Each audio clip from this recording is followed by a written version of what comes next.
Thanks for joining me this evening. My name is Paul Gibbs. I'm the principal here at Facet Junior High School. And just to make sure you're in the right spot, this is the meeting for parents of seventh graders at Facet. Although apparently there were some issues with the Zoom link. Apparently the link I sent out as a reminder today went to a different meeting for some reason. So if you do have friends who are parents of eighth graders and they weren't able to make it, we did record that. I'll put that on in the link via email, and we'll also put that on the YouTube site. And please let them know we have plenty of room here in this meeting. So if they are a parent of eighth grader and want to join this meeting, we'll essentially be going over the same information. The only difference is going to be I wanted to allow more time, wanted to have this be the second meeting as parents of seventh graders might have more general questions that aren't necessarily related to hybrid, but just in general here at Facet, and wanted to allow more time if we have a lot of questions at the end so that they could get those questions answered and hopefully help them feel more comfortable as their kids start junior high for the first time. So with that said, what I'm going to do is this is being recorded. Again, we'll put that out to you via link, and we'll also put that on our YouTube site. And then what I'm going to do this evening is I'm going to share my screen, and I'm going to jump around a little bit between a presentation I have and some of the maps or schedules that I have. For example, the new schedule and the map for pickup and drop off. So again, this will be recorded. You'll be able to see everything, go back at your convenience and look at what you need to. So I'm going to share my screen at this time. Going to just go over the agenda with you tonight, and so you can see what the agenda is, and then you can also look at that to get an idea of what we're going to cover. So you can go ahead and put questions in the chat that you might have to say for the end. So with that said, what we're going to do tonight is cover basically four main areas: schedules and routines, health and safety related information, our PBIS framework here at Facet, and then have a lot of information that just kind of falls in the general category that we'll cover towards the end. That includes information such as electronic devices, locks, lockers, those type of things. So if we don't cover those at the end, we'll go ahead and get those in the Q&A session at the end. So hopefully by this time you've had a chance to go ahead and review the fact sheet that I sent out. That was in alphabetical order, just of different topics. Hopefully that was helpful for you. And a lot of the information that was in there, going to cover tonight, just to reinforce that and to provide that to you as well in a different format. So we'll go ahead and cover our schedules and routines first. Want to talk about a few different things in this category. Our schedule is different this year. If you're a parent of a seventh grader, it's not going to be new to you, but if you did have an older student, it is going to look a little bit different. We'll talk about the differences, and then we'll get into our hybrid schedule. Our schedule for the next 2 weeks, the week of the 19th and the week of the 30th, are going to be a little different than they normally would be under regular schedules, particularly next week, the week of the 19th through the 23rd. We're going to have some different timelines as far as a delayed schedule during the school day, and then different activities that we're going to do with students as well. We'll cover our building map, just so hopefully maybe you can look that over with your child in advance, help them be more comfortable with where they're going on the first day. Drop off and pickup routines, and arrival and dismissal for students, what that looks like here at Facet, and then we'll talk about breakfast and lunch as well. All right, so just to get into our schedules, sent this out. This is our regular schedule here at Facet. This has changed this year. Just going to highlight the regular schedule here, talk to you a little bit about our 2-hour delay schedule, and then what it looks like for our math and language arts blocks. So as you can see, if you're looking at the regular schedule here, a little different situation we had this year was we have our stride period. That's a 30-minute period that we had at the end of our school day. If you previously had a facet student who was here last year or previous years, that period was used for our Teaching Tuesday, where we would teach expectations, reinforce expectations. We'd have a Facet Fun Day on Friday. We would have news information on different days of the week. We would have time for students to work on ALEX, time for students to work on silent sustained reading, and then also time for reteaching and reassessment. So we did a lot during that time. One of the things about Stride under our house framework and our Facet 5, which I'll get to in a few minutes here, is that we had students, 7th and 8th graders, combined during that time. Due to safety protocol now with under the COVID atmosphere, and due to contact tracing that we're going to have to cover as we move forward here, we wanted to make sure the students were not mixed as much as possible. So what we did was we took that 30 minutes that was at the end of the school day, and we broke that time up to different parts throughout the day. The most amount of time that we took was 15 minutes, and we added that to our first part of the day, our first period, and called that homeroom. We felt it was really important to continue to teach our expectations, to be consistent across the school with that, which we'll get into more when we talk about PBIS. But during that time, from 7:50 to 8:05, we have that period of time, 15 minutes, that is going to be directly tied to period 1. So when students come in the morning, whether they're off the bus or whether they come in as a parent drop-off, they'll go directly to their locker in their first period class, which will begin homeroom at 7:50. So even though that 7:50 to 8:05 time is not necessarily new instruction in terms of content area instruction, students still need to arrive to school by 7:50 and be in their first period class by 7:50. We'll also have daily announcements during that time, in addition to our teaching of expectations. And then we'll also have News 10 that we'll cover and show the kids, which just keeps them up with current events during that time as well. Each of our instructional period times have been balanced. Previously, we had anywhere ranging from 42 to 44 minutes for each of our instructional periods. We were able to take minutes from that Stride time, balance those in terms of instructional time throughout the day for each of our periods. So those, in addition to transition times, in addition to some additional time we added towards the end of the school day during period 7, makes up that 30 minutes. So what that looks like for your kids throughout the day, they'll come in at 7:20. They're allowed to enter the building, whether that's off the bus or drop off. Like I said earlier, they'll go directly to the first period class. They'll put their coats, hats, anything that is outerwear or anything they want locked up in their locker. They'll proceed to the first period class, where they'll have homeroom, and then they'll continue throughout the day with a regular schedule. You'll notice here under period 4, that's a longer period of time. The reason for that, if you've looked already, we have asterisks next to homeroom, 4th period and 7th period.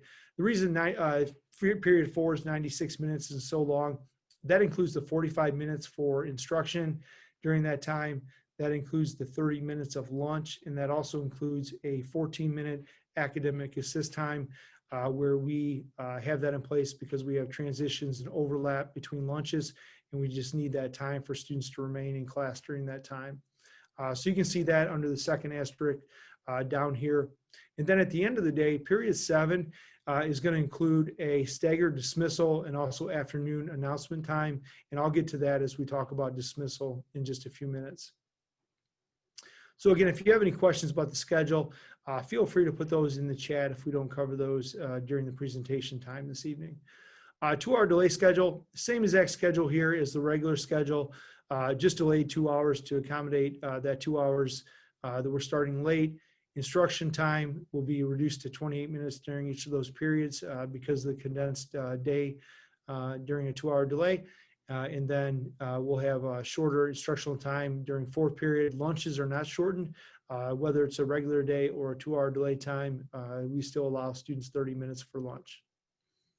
Wanted to talk just a couple of minutes here about our daily math and language arts block of time.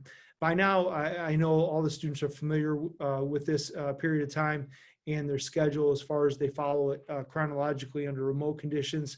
But just wanted you as parents to be familiar with the fact that we have a period and a half allotted for our math and language arts instruction. So whether your student's attending that in the morning for 1, 2A or 2B3, or in the afternoon for 4C and 4CA and 5B6 as a 7th grader, or 5B6 or 6B7 as an 8th grader, they are allotted more time during that math and language arts block. So they have 69 minutes in each of those, compared to 45 minutes for a typical instructional period, which would be social studies, science, or any of our exploratories.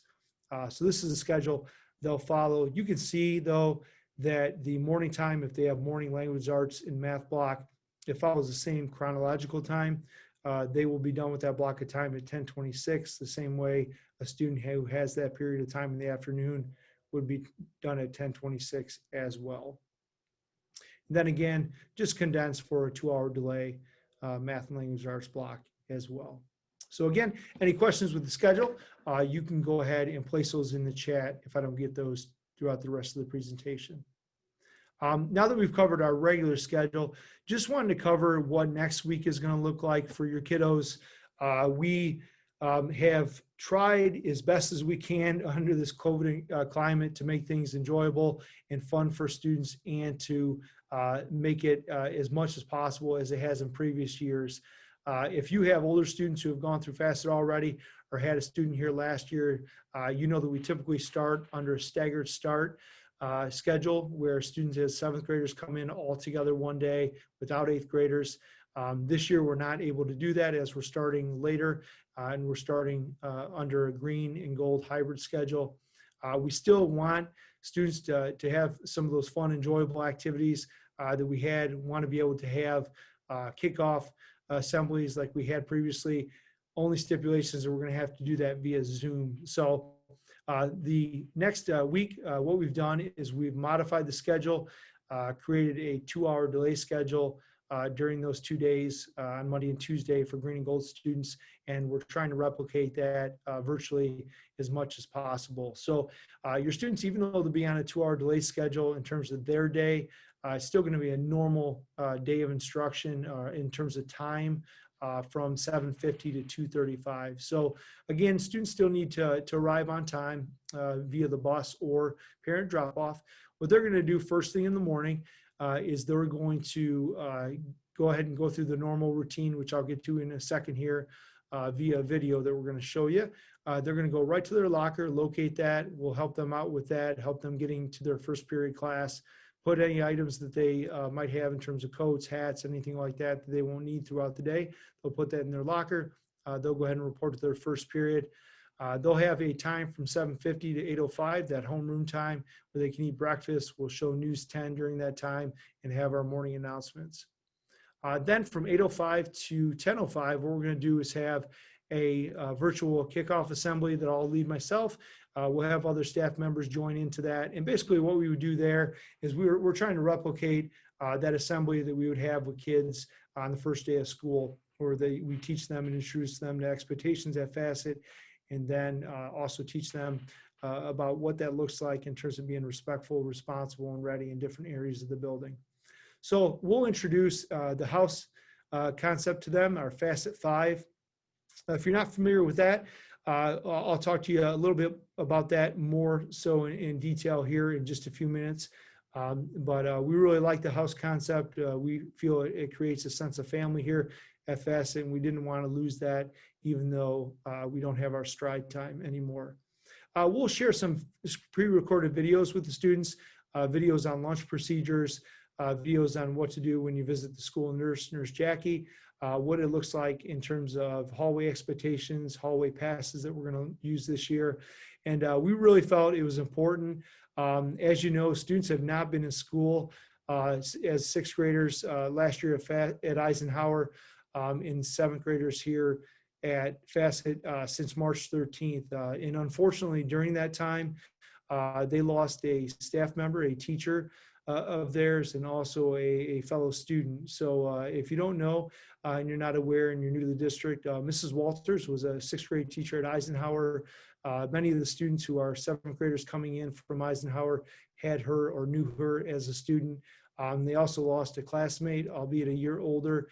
They attended Eisenhower with Lucas Mason, and many of our students had him as classmates and as teammates on the field of competition. So we felt it was important to give the students some time, and our staff as well, to just dedicate to Mrs. Walters and Mrs. Mason, Mr. Mason, Lucas, that is, during that time. So we'll have some time to have a tribute to those two individuals. And then from that, we'll move on to reviewing our matrix. I'll show you that in just a few minutes here, talk to you about that. And then we'll get into a Kahoot game that we'll play with the students. That'll be a house competition that they'll have an opportunity to earn some house points with. And then we'll wrap up at 9:50 with our virtual kickoff, just with some reminders for the students. Then during the afternoon time, after lunch, they'll follow their 2-hour delay schedule. So they'll still get to see all of their teachers on that first day for the first time. They'll visit every class during that time. But during that time, they won't have any new instruction. What they'll be learning about during that time, as you can see here, during their language arts classes, they'll learn about our PBIS framework, learn more about common expectations here at Facet. During math class, they'll learn about Holloway expectations. During science class, about the restroom. And then during social studies, they'll learn about what it means when you visit the office, whether that's myself, Assistant Principal Beveridge, Mr. Maletich, our counselor, or Nurse Jackie. So that's what those 2 days will look like for them, whether it's on Monday or Tuesday for green and gold students. Again, if you have questions about that, feel free to drop those in the chat, and we'll cover those at the end.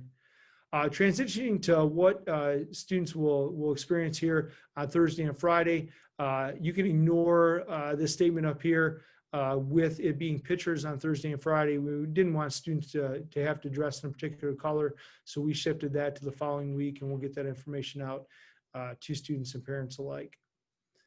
So again, they'll visit their first period homeroom class right away.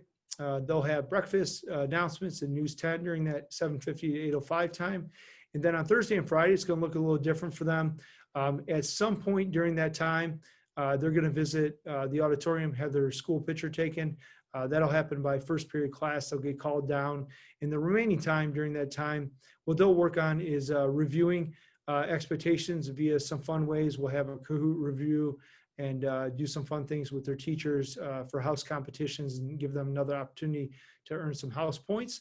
And then we'll also take some time. Each of our club advisors here at Facet, now that we're able to meet with students after school in small groups, they've created videos to introduce themselves and their club and what that entails during that time. So we're hoping that maybe kind of wets the whistle and excites them about joining a club and getting involved in some extracurricular activities here at Facet. So we'll show them those videos. We'll have a reflection on virtual learning and what that entailed the first quarter of the school year. And then they'll all look at a social contract and complete that in terms of just agreeing as individuals and collectively as classes in grade levels and as a school to agree to those common expectations that we have in place. And then again, students will spend the rest of the day following that 2-hour delay schedule. They'll visit each of their teachers, and that's where teachers will basically conduct what they would do that first week of school, first days of school back in August if they would have been here in person.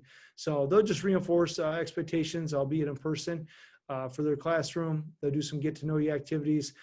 Believe it or not, many of our students, our teachers have no idea what they even look like. So they've been on Zoom sessions the first quarter of the year, and many of those students, I'd say the overwhelming majority of those students, have not even turned their cameras on. So our teachers really don't know what students look like. So they still need a lot of time. We feel it's important to get to know the students. So we're dedicating that time to do that.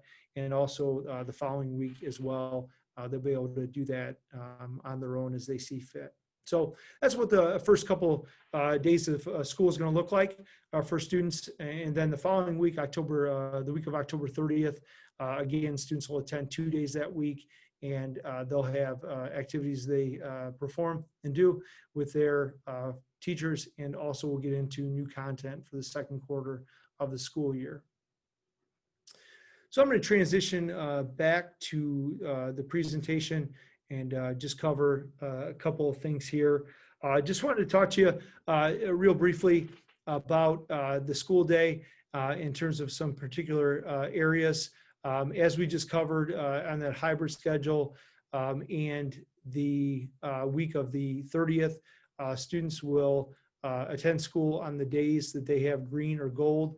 On those non-days of attendance, so for example, if you are a green student and you attend school live and in person on Monday and Thursday, on Tuesday and Friday, as well as Wednesday, you won't be in school and you won't have any live lessons during those days.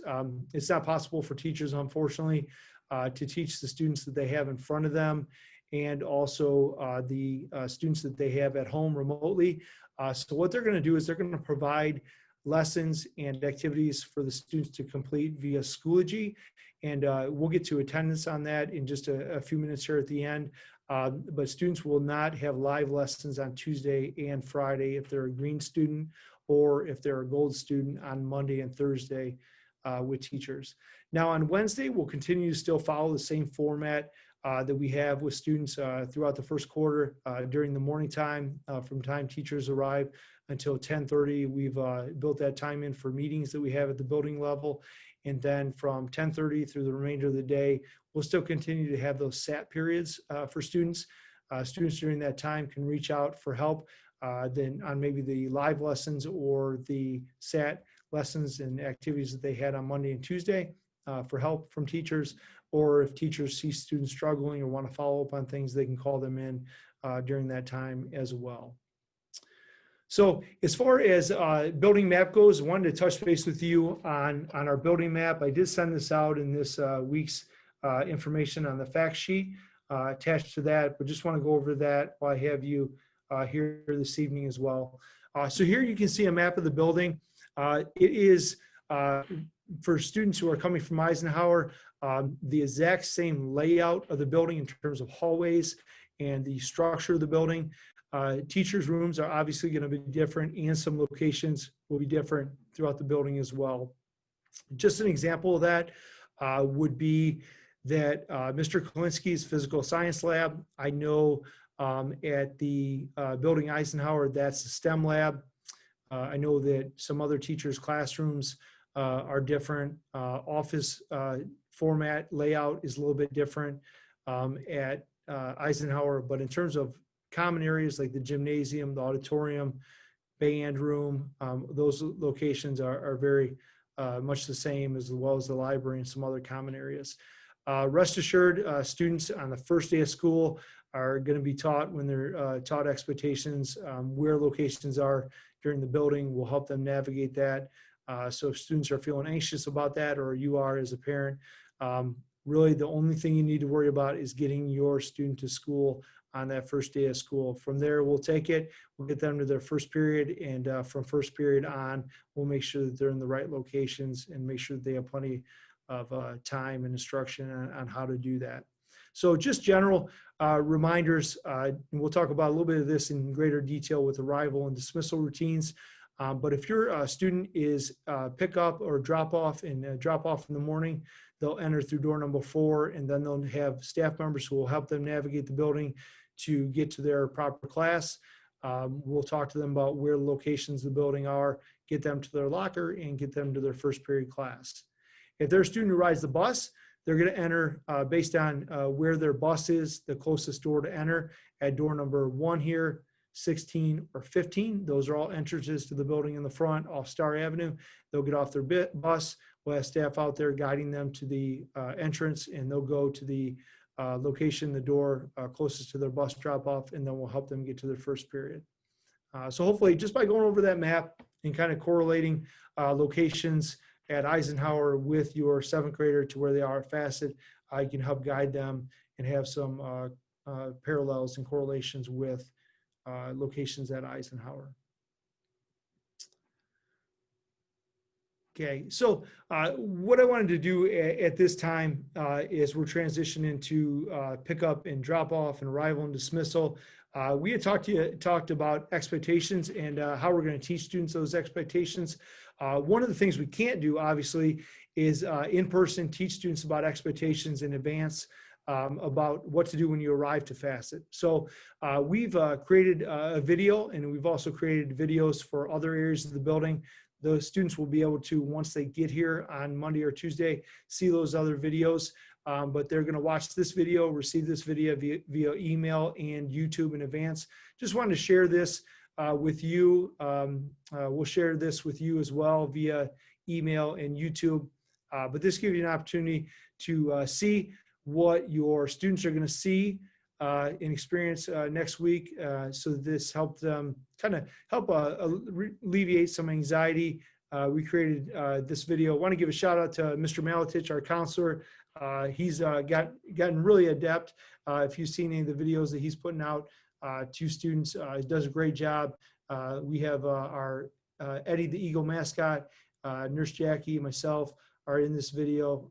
So hopefully you enjoy, and I'm going to go ahead and play this at this time, and your students will see videos that are similar to this when they learn about expectations in different areas of the building.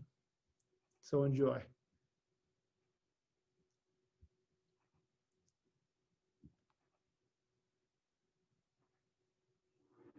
If you're feeling ill in the morning, it's important to let your parent or guardian know before coming to school. Once you arrive at school, you will have your temperature checked. A staff member will take your temperature when you walk in the door. Your temperature will be taken with a no-touch thermometer on either your forehead or your wrist. Please hold out your wrist if you prefer your temperature to be taken at the wrist rather than the forehead. Take your breakfast and head to class.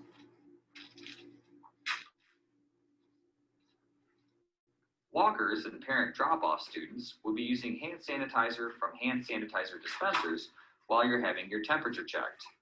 This hand sanitizer will be effective for 24 hours once it is applied. You may wash your hands throughout the day as needed with restroom use, etc. Your hand sanitizer will remain effective through multiple washes. Students who ride the bus will be given hand sanitizer before exiting the bus. Hallways are going to look a little different this year. To facilitate social distancing and traffic flow, we now have red lines dividing the halls. Just like the highway, stay to the right. The arrows on the floor are a friendly reminder of the traffic flow. Eddie has first period with Mrs. Clough. He would stay to the right until he was at the point where he needed to cross. Checking first, he makes his move. If he were wearing a coat, he would put that in his locker. That would be the only time he would need to go to his laundry. This year, you will not need to be going back to your locker between classes. Carry everything with you in your book bag. Looks like Eddie is all set, and so are you.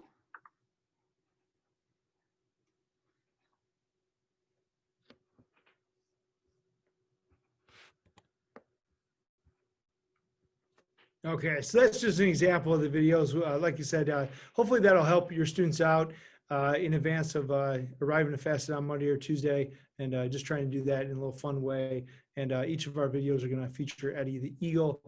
So look forward to sharing those videos with them next week. And we'll, again, all those videos that we have, we'll put those on our YouTube site so you can see those as well.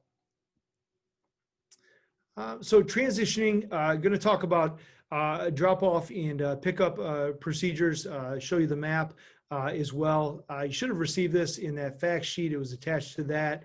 So you should have that. If you haven't had a chance to look at that, I would just strongly encourage you to go back and review. There's a lot of information in there, but a lot of important information at the beginning of the year, especially under these conditions with all the updates that we've had to do in terms of health and safety.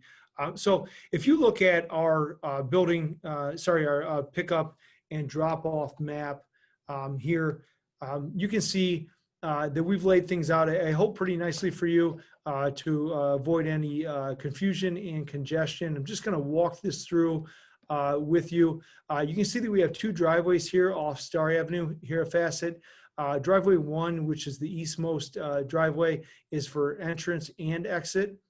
Driveway 2, which is west in the building, is no entrance. That is exit only, primarily in the morning and afternoon, exit only for our buses in the afternoon. Staff leaves out that way, many of them as well. So what you'll do as in the driveway entering, you'll just proceed through the bus loop following these, through the parking lot following these arrows. You'll go all the way around. We would please ask, even if there are not cars parked in all of these, that you still follow all the way around. What we're trying to do at all times is avoid congestion on Star Avenue down here and having cars backed out onto Star Avenue. So we'd ask you to follow this all the way up.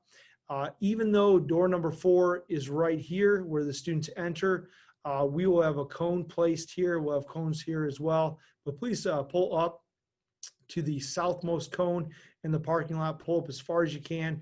And we'd ask that your student waits to exit the vehicle until they get to this point. Just in terms of exiting the vehicle, if at all possible, we would ask that your student exit the vehicle on the passenger side, the right side facing of the car, on the building side of the parking lot. That just eliminates any potential issues we might have with other cars pulling around or cars pulling out of parking spaces. If not possible and they get out on the driver's side, we just ask that they follow a car around to the back side and then walk down the sidewalk and enter door number 4. So again, we would like you to pull up even if there's not a lot of cars and there's no one there in front of you. Please do not stop at door number 4 and let your students out. You'll then proceed all the way to exit onto Star Avenue, whether you're going east or west.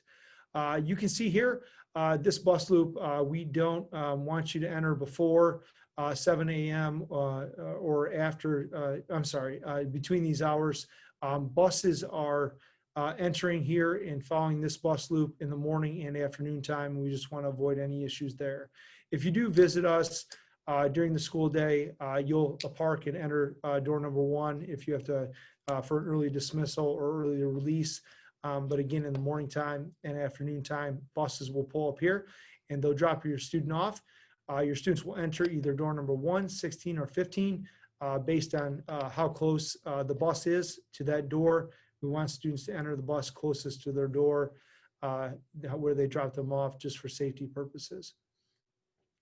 If you have any questions about pickup and drop off, feel free to drop those in the chat. I'm happy to answer those when we finish up here. Okay, so moving on, just wanted to, I'll get to breakfast and lunch and arrival and dismissal here in just a minute. Kind of blends with what we're talking about in terms of health and safety and some of our routines. So we'll transition to that at this time. So just in general, in terms of health and safety, these are things that we've put in place just to make things safer for your students, make sure that we are being diligent in terms of cleaning, disinfecting, sanitizing, social distancing, all those things that are kind of been highlighted and might be new under this COVID pandemic. First off, as soon as students enter the building in the morning, no matter where they enter off the bus or being dropped off, they're going to have their temperature taken. So as long as their temperature is not high, it's not over 100 degrees, they'll be able to proceed and go to their locker and go to first period class. They're also going to be given, when they are dropped off by a parent, Skin Guard 24 hand sanitizer. As you heard Mr. Maletich mention in the video, this is a Skin Guard 24 is safe. It's effective for 24 hours and effective under multiple hand washings. So we will have students put that on as soon as they enter the building. If they are a busser and they're leaving off the bus, they'll get that hand sanitizer as they're leaving the bus. Again, masks are to be worn at all times. We'll cover face coverings a little bit towards the end, but you can wear your mask or a gaiter as long as it's over your nose and over your mouth, and as long as it fits dress code descriptions. So students will have to wear that. If they're being dropped off by a parent or anyone, we ask that they put that mask on before they enter the building. If students are coming off the bus, they'll have that on. If a student does not have a mask when they arrive to school being dropped off by a parent, we will have them go into the auditorium where we'll have a staff member log their name, reason for not having the mask, and we'll provide them a mask. If we have multiple occurrences of that, we'll just have homeschool communication. But the idea is that students aren't going to miss any instructional time due to forgetting or not having a mask. Again, we're really working hard on making sure students are social distanced as much as possible, both in the hallways, at lunch, cafeteria, and in the classroom. I'll show you some examples of how we've done that. We've implemented a digital hall pass and restroom procedures, additional spacing in the cafeteria. We're going to have student partitions, which are those plexiglass Lexan partitions that are trifold. The students are going to be provided, and all students will have an individual one that they'll carry around with them throughout the school day. Student and school supplies, we'll talk about that as well. But basically, we ask that all students have their own supplies. They'll be able to keep them with their backpack throughout the day, and that they not share supplies in classes or in the hallways or anywhere else for that matter. Teachers, if they have to have supplies for classroom for students to share, they'll make sure they sanitize those if they are sharing those supplies. So moving on, just wanted to highlight a few of these different areas in terms of health and safety and give you an idea of what they look like. So to start, as you saw in the video, we do have a line of tape, or red tape, down the center of every single hallway. Students are going to ask to stay to the right of that tape, and you can see down here towards the bottom of the screen, we do have directional arrows to guide them in the right direction. But in general, just like when driving, if they stay to the right and don't cross over the lines while they're in transition, they'll be following procedures, and we'll hopefully be able to limit any bumping, any interactions by cross flow of traffic. What this looks like in the classroom, our teachers have worked really hard to clear their classrooms of any non-essentials. So we have actually filled our entire stage with additional desks, filing cabinets, chairs, loungers, couches that teachers had for kids. Anything you can think of that is non-essential, we've moved that out to maximize spacing and social distancing. So you can see just in this example, the classroom, that teacher has that areas taped off. Each of those desks are spaced out appropriately. They're numbered. Students will be assigned a seat that they have. It's basically up to teacher discretion whether the students choose that seat and then stays in that seat for the remainder of their class period, but they will have that seat daily. The reason we have that in place is because if by chance a student has symptoms, or if by chance a student did test positive for COVID, we do need to contact trace, and any students who were 6 feet or less, or 15 minutes or more for that student in terms of time, we would have to contact trace those students. So I want to make sure we're diligent with that. So all teachers have created classroom layouts and seating charts to that effect. Digital hall passes and restrooms. Wanted to talk to you a little bit about that. One of the things that we have here at Facet is a agenda book. Your students all receive those, so you should know by now what those look like and what those include and entail. We felt very strongly we didn't want those agenda books to be the source of any transmission of bacteria and germs as much as possible. So what we've done is we've created a digital hall pass format so that students and teachers don't have to hand that agenda book back and forth and sign that. What students will do, they'll log onto their Chromebook. They're going to have a website that is bookmarked, a very simple Google form to fill out. They'll put their name and first and last name, teacher's classroom number, and then destination in there. That'll automatically timestamp their hall pass, so we'll know where students are and how many students are in the hall or a particular restroom as they've been numbered. Our teachers have all been designated a particular restroom. We have 3 restrooms here at Facet. So your student, based on what class they're in at that particular time, will visit a particular restroom, 1, 2, or 3. And outside each restroom, as you can see from the picture here, we have installed clear file folders where students will place their agenda book. We didn't want students taking their agenda book in the restroom with them. And we also wanted a way for students to be able to identify how many students are in the restroom. We'll teach students that no more than 3 students at a time are permitted in any restroom, so they can see by whether or not those file folders, those carriers are full. If they are full, what they'll do is they'll stand on a circle that we have placed on the floor which are so spaced 6 feet apart.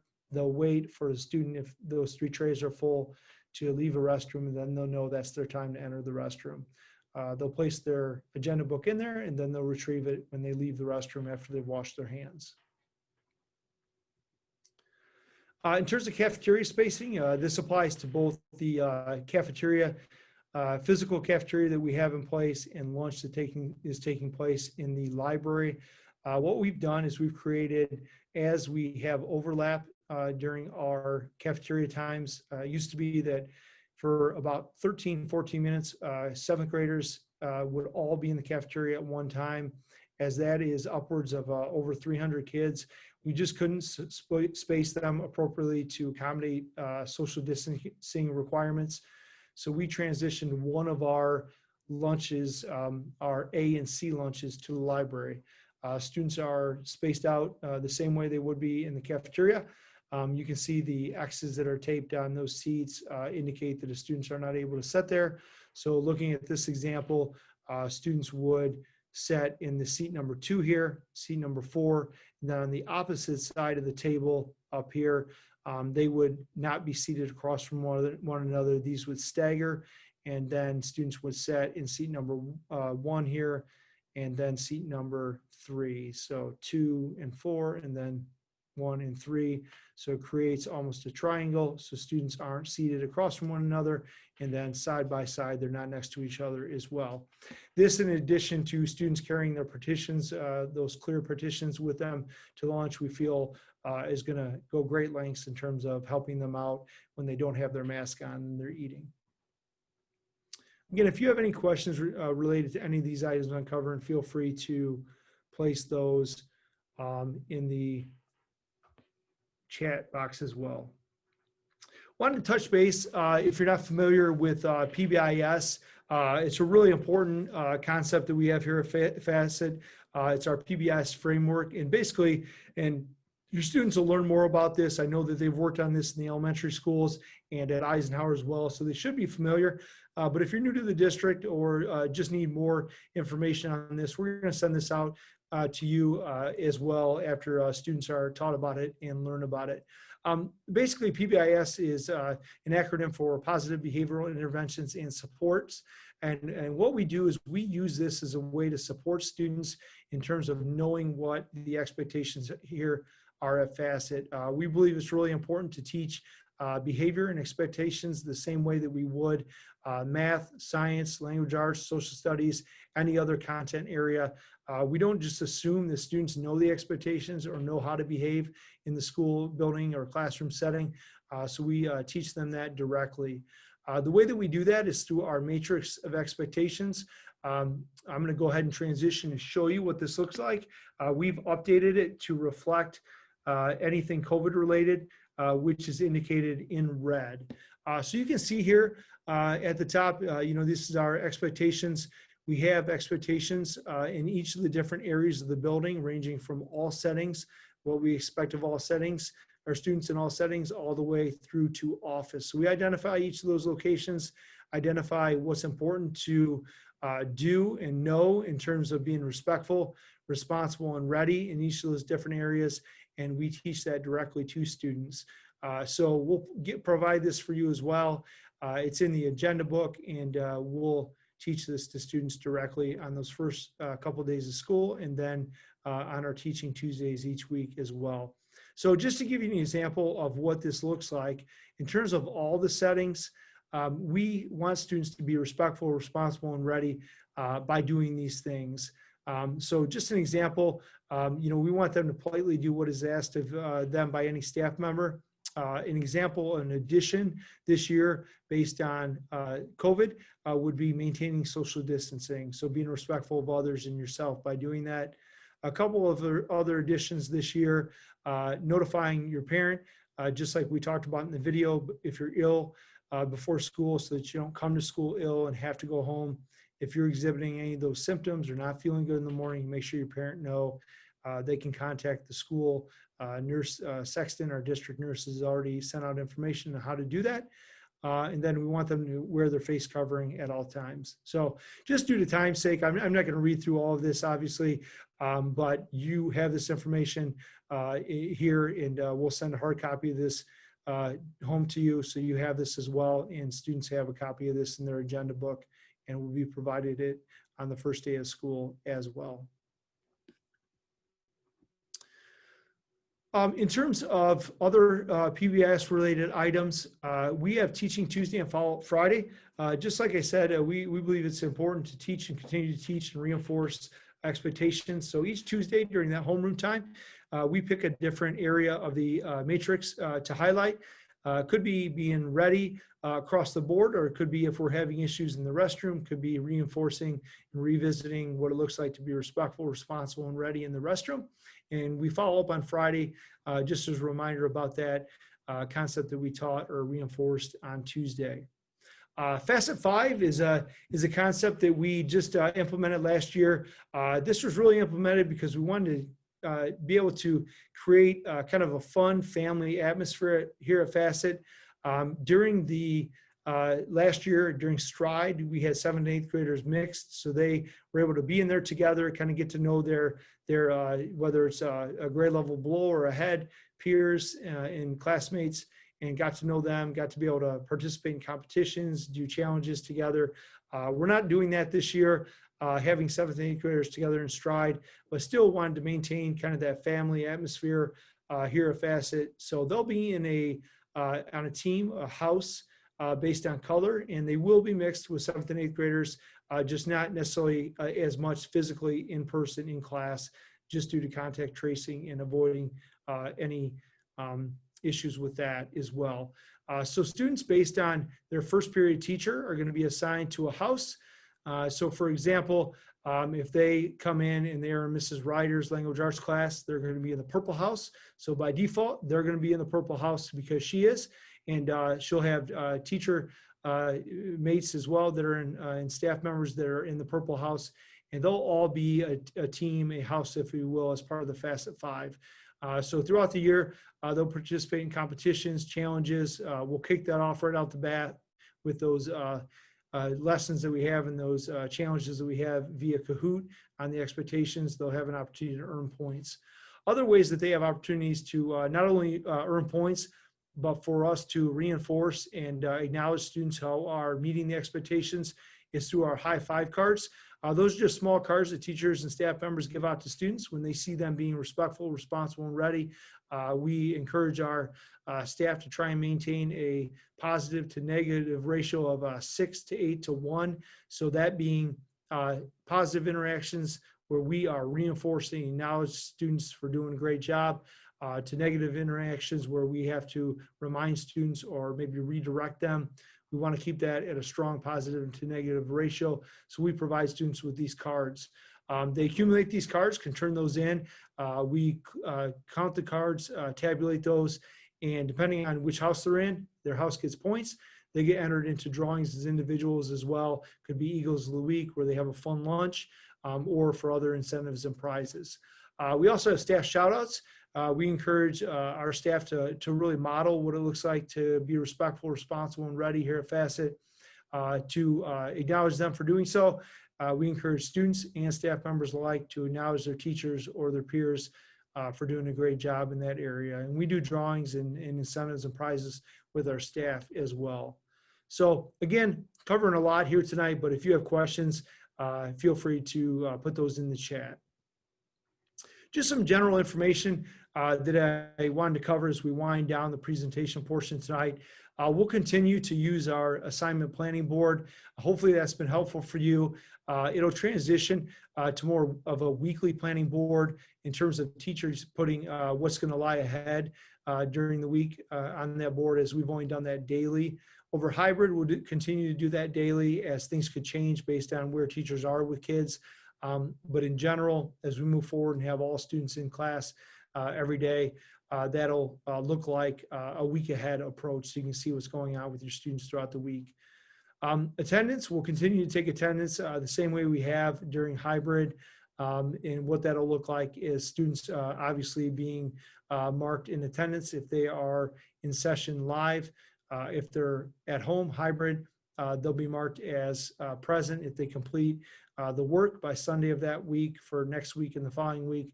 And then on Wednesdays, students will have assignments to do, and if they complete those, they'll be marked as present as well. If you have any questions about attendance, go ahead and place that in the chat, and I'll answer that the best I can. Chromebooks and charging. Wanted to talk about this. Chromebooks have been used for a while here already this year, obviously. But your students, seventh graders, as they transition back to school, they don't have cases. We're hoping those will come in soon. As I think we've mentioned before, those were ordered, but they were hung up in customs, or actually in a port in Los Angeles, being held up, and hopefully will be here soon. But so your students will get those Chromebook cases, but for the time being, we want them to still bring their Chromebook with them daily, as well as their charger, place them in their backpacks so they're safe. They're not carrying those on the bus. And then at school, be safe with those as well by carrying them in their backpack. We would ask you as parents to just reinforce daily to make sure that every single evening they plug their Chromebook in, they're charged. So when they come to school the next day, they are charged fully. We will have limited ability just due to contact tracing to charge during the day. So as much as possible, if they can have that full charge at the beginning of the day, that would be helpful. In terms of electronic devices, this applies to personal electronic devices. This is different in the past here at Facet. We're trying to do two things. We're trying to actually prepare your students for high school. So you'll be able to see by the backpack policy and the personal device, cell phone, if you will, policy. We're trying to kind of balance between Eisenhower, where they weren't able to have those devices, and the high school, where they're allowed to carry them with them as long as they're not used throughout the day during instruction, and with the backpacks as well. So we kind of think that we found a happy medium. Electronic devices, they can bring them with them to school. We're just going to ask that at the beginning of the day, as we transition to instructional time at 7:50, that they turn those off and they place them in their backpack. So during that morning time, for example, if a student arrived at 7:20, went straight to class, put their coat and that in their locker, they can bring that cell phone with them, with their backpack, into first period. They can be on that cell phone during the morning time while they're there with their friends. We allow students to do that before in the cafeteria during breakfast.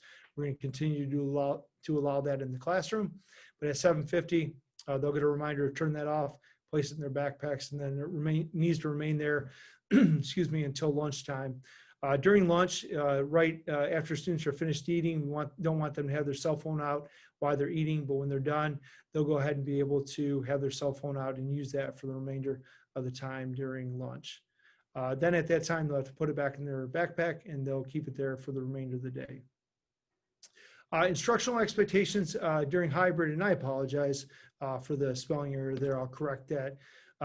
So instructional expectations for hybrid, what I wanted to convey to you as parents is that on the days that your students are not in class remotely, so for example, using the example from earlier of a green student, on Tuesday and Friday, they are not expected to log in live during that day. What they'll do is they'll log into Schoology. Teachers will have an assignment. That assignment could entail a lesson that's recorded, or it could just be assignments to complete to ready them for the next day that they're live. They'll go ahead and complete those, and then that's how they'll be counted both in terms of attendance and for their grade. On Wednesday, I just explained that as far as SAT periods go. They'll still be providing an assignment on Wednesday. But again, they won't log in live unless they need to reach out to a teacher for help, or unless the teacher has reached out to them and would like them to log in during that SAT period.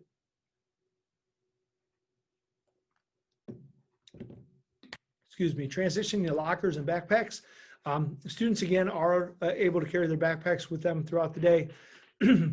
We'd ask them to continue, even though they have the backpack. They could have valuable items such as a coat, hat, athletic gear, it could be band instruments, anything like that that they have in their lock. We want to make sure that those are safe. So we do want students to use their lock.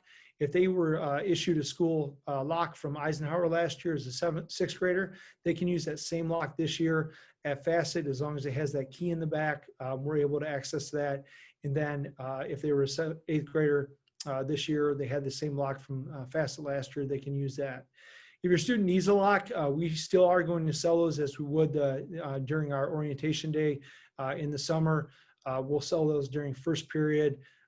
From teachers will have those if you can write a check or bring cash for $6. We would ask as much as possible for you to have even change if you have cash.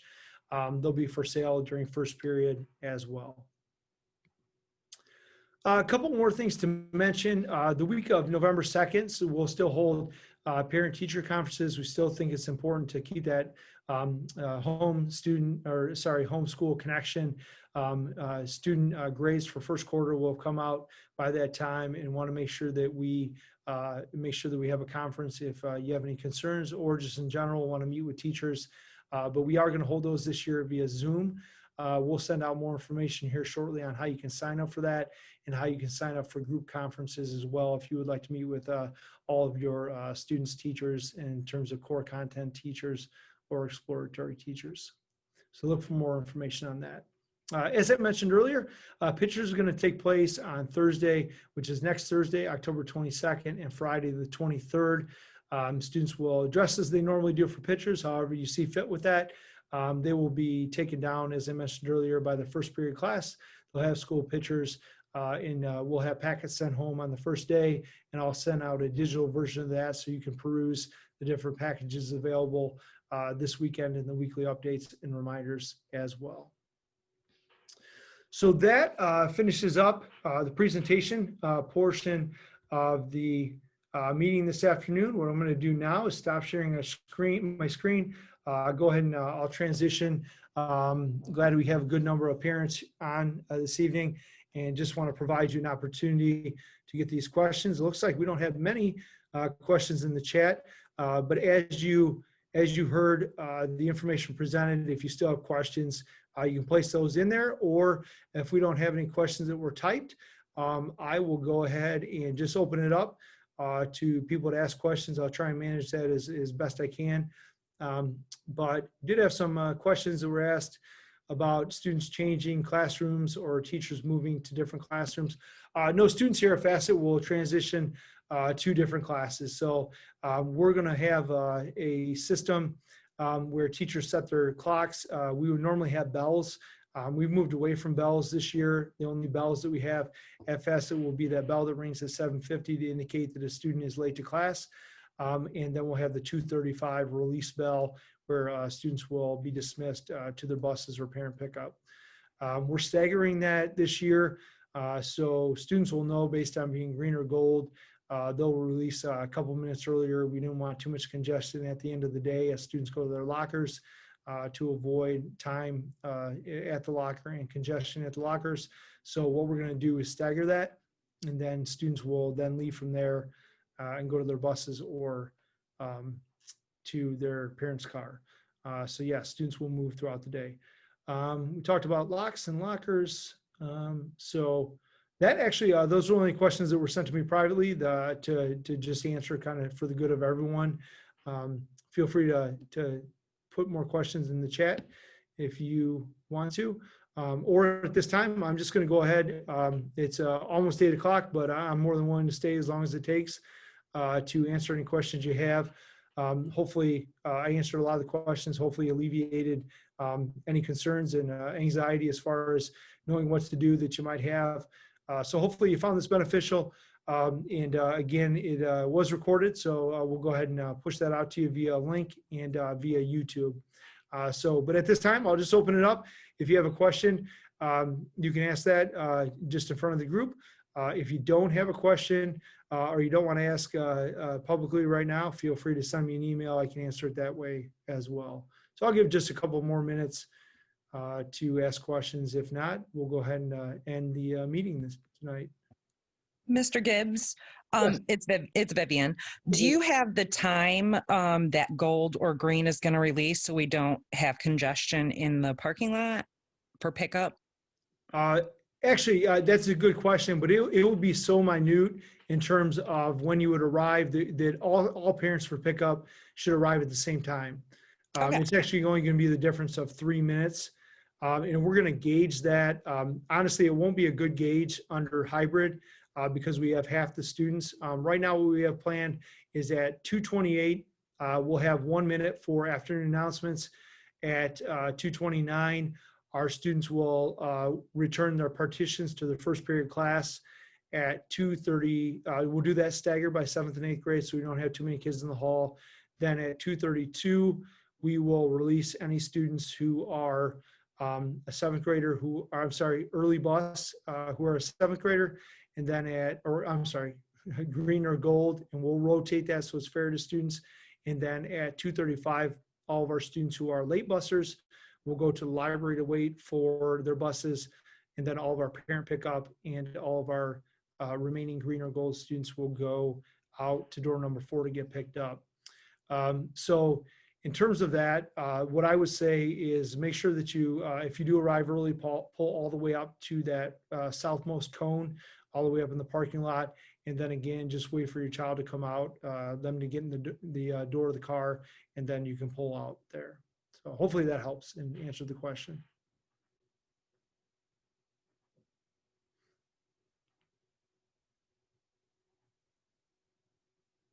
Were there any other questions anyone had?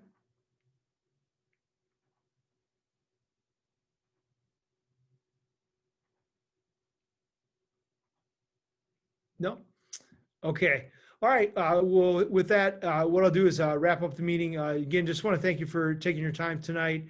If you do have any questions that you think of later, go ahead and feel free to call or send me an email. Appreciate your time tonight. And like I said, we'll go ahead and send this out recording so that you can watch it at your convenience.